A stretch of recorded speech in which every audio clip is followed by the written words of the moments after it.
Amigos de P1, bienvenidos. Empezamos el mes de diciembre, el último mes de este inolvidable, absolutamente inolvidable año 2020 para la humanidad toda y también, por supuesto, para el automovilismo. Un año especial en todo aspecto. Y tendremos 4 programas en diciembre, realmente para coleccionar, muy pedidos por mucha gente. Es la historia de nada más ni nada menos que uno de los grandes ídolos contemporáneos del automovilismo argentino, y hablamos del capitalino Ernesto Tito Besone. También de mataderos, como Cocho López, la historia anterior, también porteño. Tito empezó en 1980, 79, corriendo en turismo nacional, gracias al fuerte apoyo económico de una familia que podía darle los gustos que él quería, pero no fue eso solamente. Mostró su gran velocidad de entrada nomás. Y en este primer programa conoceremos algunos aspectos de la vida de Besone que probablemente muchos de ustedes no tengan siquiera idea. Llegaremos hasta el punto en el que comienza su relación con Traverso, que no empezó de la mejor forma, por supuesto. Después de retirados, terminaron siendo grandes amigos, pero fueron grandísimos rivales, y todo comenzó en 1984. Ya lo vamos a ver. Así que no demos más vueltas. Empecemos con la primera parte de la historia de Tito Besone aquí en P1.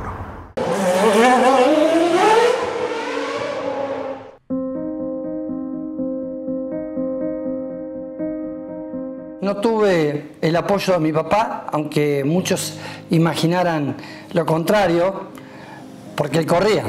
Mi papá tenía la empresa de electrodomésticos Drean, con los televisores ITT, las computadoras Commodore. Me formó de pequeño para que yo estuviese junto a mis hermanos en un área de la empresa. Tenía a mi cargo aproximadamente 150 vendedores, era el director comercial. La empresa tenía más de 2.000 empleados, para que se den una idea. Y arranqué muy tarde precisamente por esta falta de apoyo que tenía de mi viejo. Él consideraba, para que se entienda así, como él había arrancado a los 48 años, era un deporte que yo tenía que practicar como aquel que cuando ya está grande y haber hecho las tareas privadas, digamos, en la empresa comercial, era mi destino. En verdad empecé a correr en karting sin que él lo supiese. Debuté y me fue bien, iba rápido en el karting, hice muchas poles, y cuando me da la posibilidad de hacer una prueba, en la cuarta vuelta de esa prueba, porque era una carrera de larga duración de 24 horas, en la cuarta vuelta hago el récord de pista, al punto que, como no creía que había hecho la vuelta completa, me hace volver a salir a pista, y la verdad es que vuelvo a repetir el récord de la pista. Esa primera vez fue con un Fiat 125, un auto que era muy bueno, que era de Spinetto, y bueno, ahí es donde decide regalarme un auto con algunas condiciones. Una de ellas era seguir con la empresa, no pedir de ir a correr a Europa, para seguir con la empresa, y no correr autos de fórmula, hasta que un día llegó la posibilidad de hacer una carrera en auto de fórmula sin que él lo supiese, ya avanzado el tiempo, y curiosamente con un Avante que estábamos con Juan Lascac, vamos y debutamos, y justo había una carrera de turismo nacional y debuto en el Fórmula Renault, quedando primero. Obviamente se enteró, pero la charla fue súper picante. Me dijo: elegí, o corres esa carrera o no la corres. En el caso de correrla, no vuelvas a casa.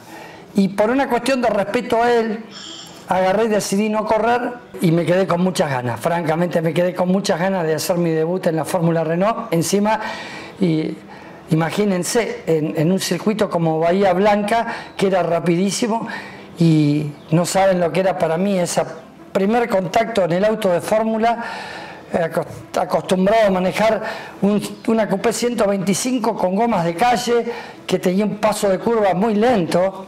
Entonces, cuando me subí al fórmula, era la persona más feliz del mundo, más aún cuando me entero que quedo primero, ¿no? Pero bueno, códigos que he tenido con mi viejo, y está bien que sea así.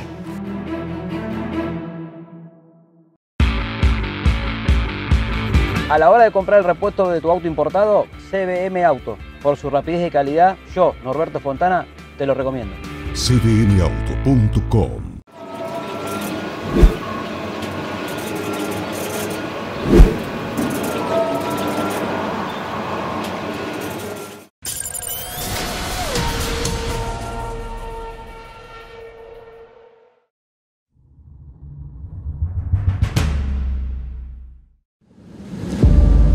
La producción no se puede detener. Las máquinas tampoco.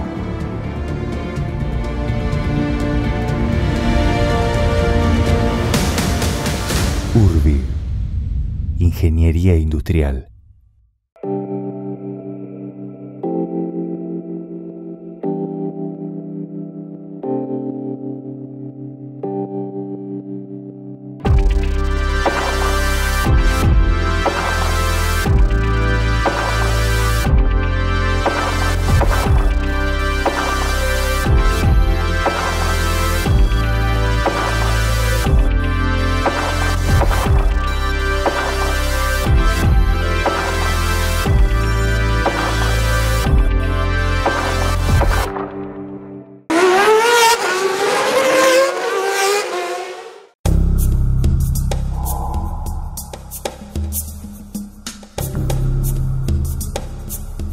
Se me da la oportunidad de comprarle el auto a Luis Di Palma en el año 82.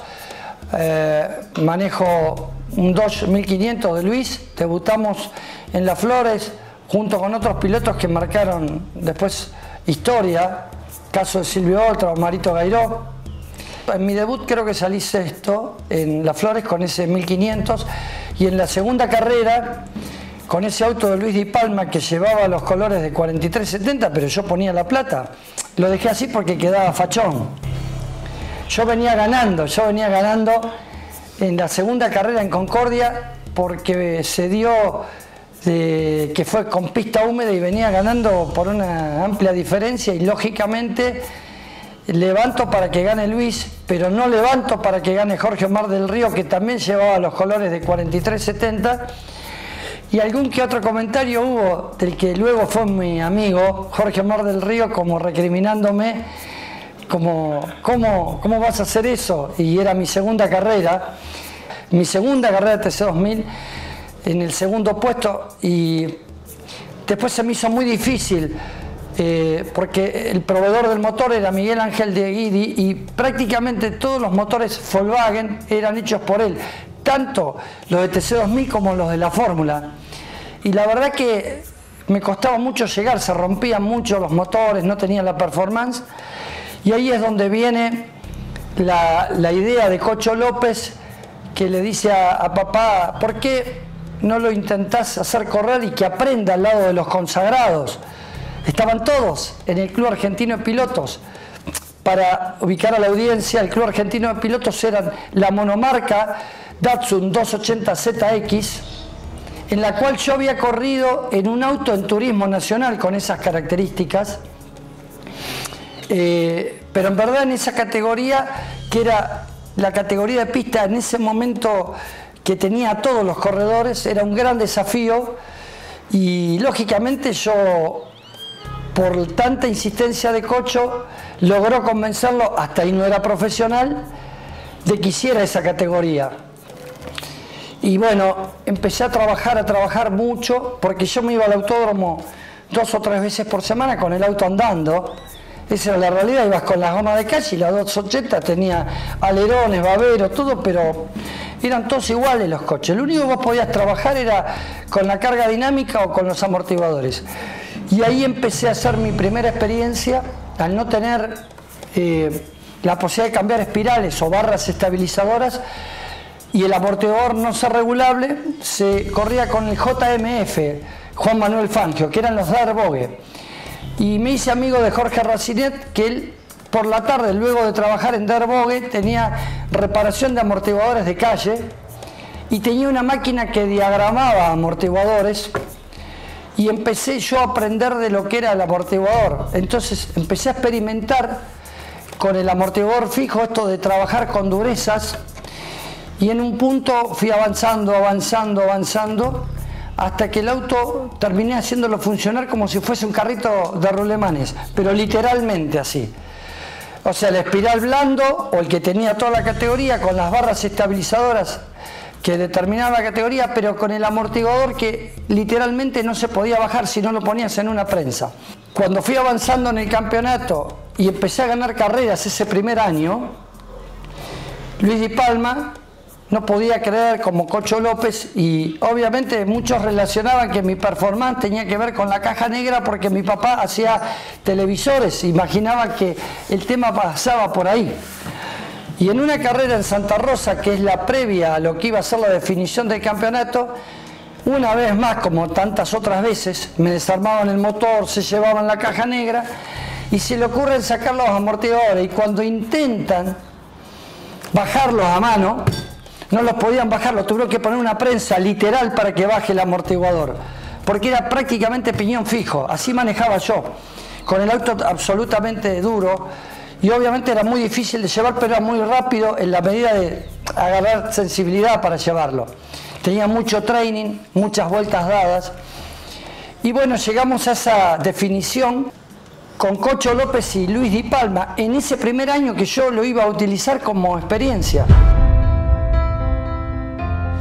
Y llegamos los tres con posibilidades de campeonar a Comodoro Rivadavia, y en entrenamientos en la curva 1, que se llama la chanchería, la curva de la chanchería, que Palito Rey se va afuera, y yo cuando vengo en mi auto lo veo, y cuando lo veo en la banquina desacelero, se me pone de costado, pego lateralmente con el auto de él, paso por encima del auto, realmente me fisuro las 3 costillas laterales, el auto queda totalmente destruido y me volvía.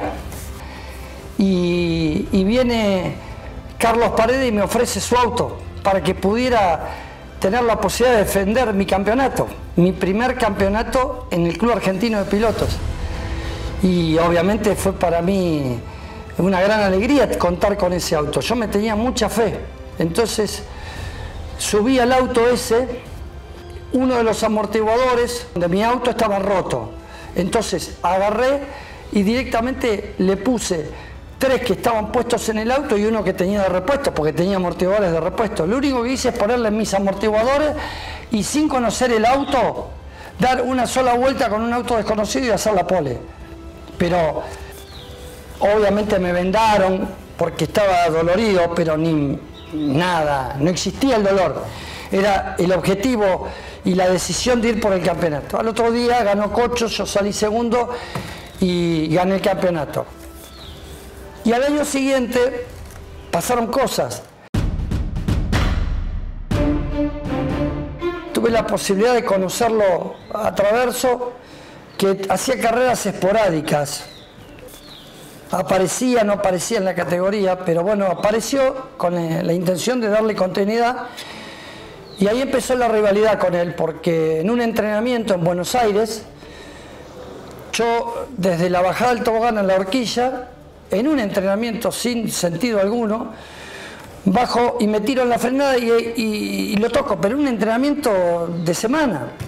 Y lo toco y lo hago hacer un trompo y bueno, obviamente me bajo del auto, voy, me presento y me disculpo. Y me dijo, tranquilo nene, no hay ningún problema.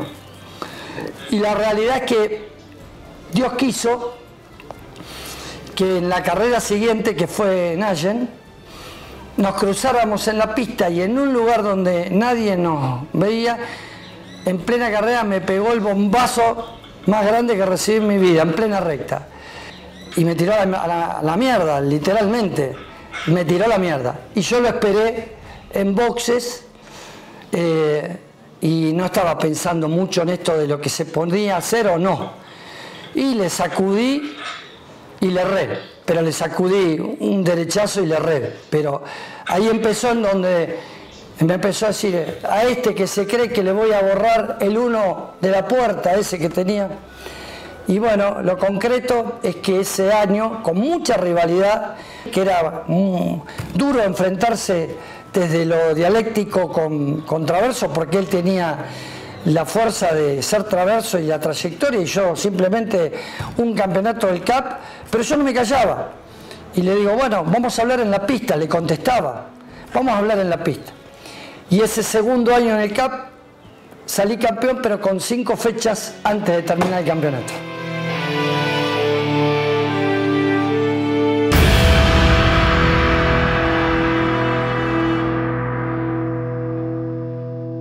Si visitas Miami, no extrañes lo que dejas por unos días. Visita Las Acacias, el gourmet argentino. Productos argentinos y regionales. Las Acacias, un punto de encuentro en Doral. Encontranos en la 8200 Northwest y la 14 Street.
Sandero RS. La adrenalina está en nuestro ADN.